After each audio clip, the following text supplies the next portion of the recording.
Hello à tous et bienvenue pour cette nouvelle vidéo. Aujourd'hui je vous retrouve pour une vidéo un petit peu plus yoga et surtout vous expliquer 16 astuces pour commencer le yoga à la maison. C'est parti!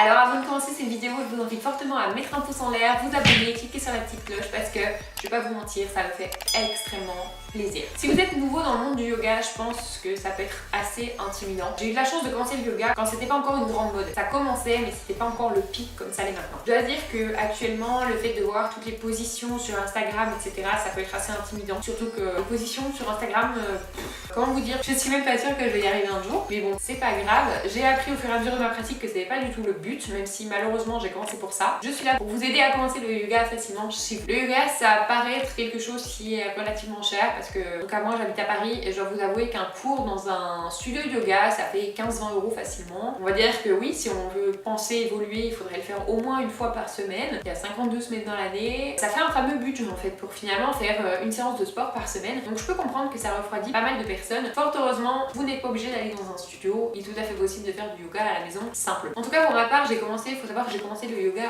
à la maison. Après, je conseille quand même, mine de rien, de faire au moins un cours en studio. Pour la simple et bonne raison que pendant ce cours, vous allez de toute façon faire les postures basiques, style chien tête en bas. Et c'est des postures qui, pour ma part, en tout cas, je les faisais mal. Et le fait de les faire en studio au moins une fois, vous allez voir les basiques dans les postures et ça va vous permettre de bien pouvoir vous positionner à la maison avant d'aller plus loin. Donc je pense que c'est essentiel de faire au moins un cours en studio. Et après, vous pouvez très bien faire votre studio à la maison. Pas besoin d'aller tenter 15-20 € par séance dans les clubs.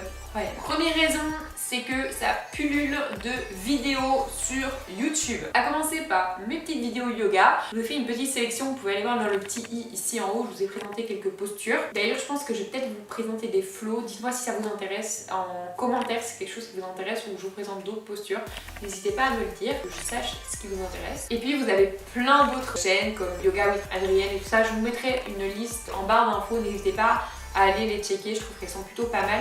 Il y en a certaines en français, il y en a certaines en anglais. Donc vous trouverez votre compte, le tout c'est de trouver quelqu'un qui vous fasse partager ce dont vous avez envie. Voilà, vous avez une good vibes avec cette personne. Le grand avantage des vidéos sur internet, c'est qu'en fait vous pouvez mettre pause. Tout simplement, vous pouvez regarder la vidéo pour voir l'ensemble et après vous pouvez très bien remettre la vidéo pour faire le flow ou quoi que ce soit. Bon, en tout cas les miennes je l'explique en détail donc je pense que vous avez largement le temps de la faire en même temps. Mais pour celles qui vous font des flows de yoga, un flow de yoga c'est en fait un enchaînement de postures. Vous pouvez très bien mettre pause ou regarder en amont. Donc je trouve ça vraiment pas mal pour pouvoir appréhender, analyser au mieux. C'est pas mal, franchement c'est vraiment bien et puis surtout c'est gratuit. Et en plus de ça, vous pouvez le faire quand vous voulez. Vous voulez faire le matin, vous pouvez le faire le soir, vous pouvez le faire à midi, vous pouvez. Vous n'avez pas besoin d'attendre une heure particulière, de dire ok il faut que je sois à telle heure au studio.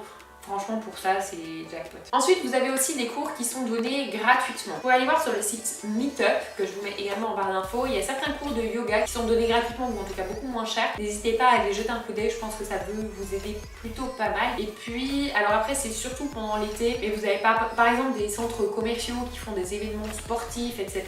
Voir les chaînes comme Decathlon ou Go Sport ou ce genre de choses ou Intersport. Je sais pas si tout est en Belgique et en France mais bon bref.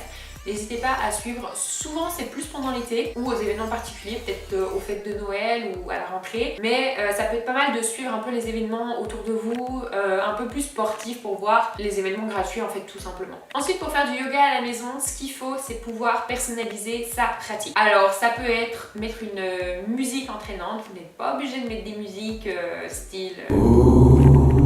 Voilà, vous pouvez mettre ça si vous avez envie.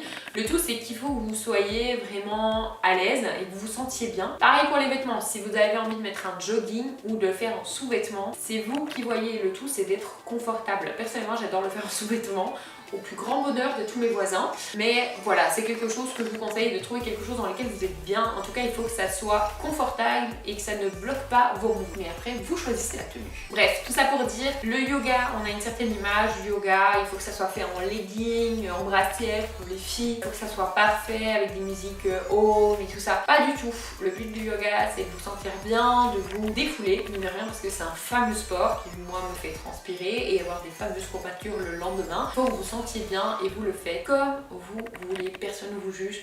Le tout, c'est que vous trouviez votre pratique comme vous la voulez. Ensuite, vous avez également une énorme communauté sur internet. Il y a beaucoup de groupes Facebook, que ça soit dans la plupart des villes, en tout cas en France, en Belgique. N'hésitez pas à les rejoindre pour faire des événements ensemble. Vous pouvez aussi faire de l'acro-yoga avec d'autres personnes. Vous avez bien sûr Instagram qui regorge de photos plus épatantes les unes que les autres. Donc voilà, le tout c'est de trouver une communauté avec laquelle vous vous sentez bien. Faut pas qu'elle vous dévalorise, attention, mais il faut que vous vous sentiez bien et qu'elle vous inspire à aller plus loin dans votre pratique. Ensuite, il y a quand même un côté bon sur Instagram, ce sont les challenges. Alors c'est souvent à l'approche de Noël, après vous pouvez réutiliser le calendrier de l'avant-yoga pour le mettre à d'autres mois, ne vous inquiétez pas, ça ne se contente pas de Noël, mais vous pouvez faire des challenges. En fait ça consiste simplement à travailler une posture par jour. Je trouve ça plutôt pas mal en fait pour découvrir d'autres postures, savoir comment les faire, et comme ça vous savez ce que vous devez faire sur la journée. Je vous conseille toujours de commencer par quelques salutations du soleil pour vous chauffer. Si vous ne savez pas ce que c'est une salutation du soleil, je vous mets un lien en barre d'infos pour aller voir ce que c'est. Et puis voilà, après vous allez pouvoir travailler votre posture. C'est une bonne idée aussi pour aller un peu au-delà de votre zone de confort. On a toujours des postures qu'on n'aime pas faire, qu'on n'a pas envie de faire, et ben du coup c'est l'occasion de les faire et de se forcer à les faire. Je trouve ça plutôt pas mal. Et dernière chose que je vous conseille de faire si vous commencez le yoga à la maison, c'est d'enregistrer votre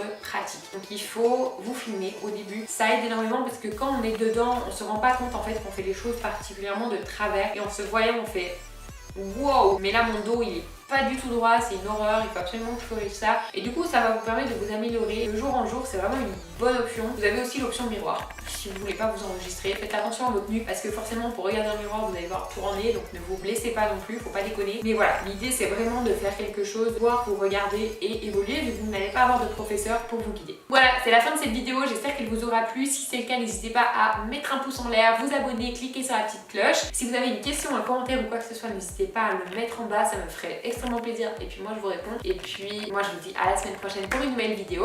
Salut!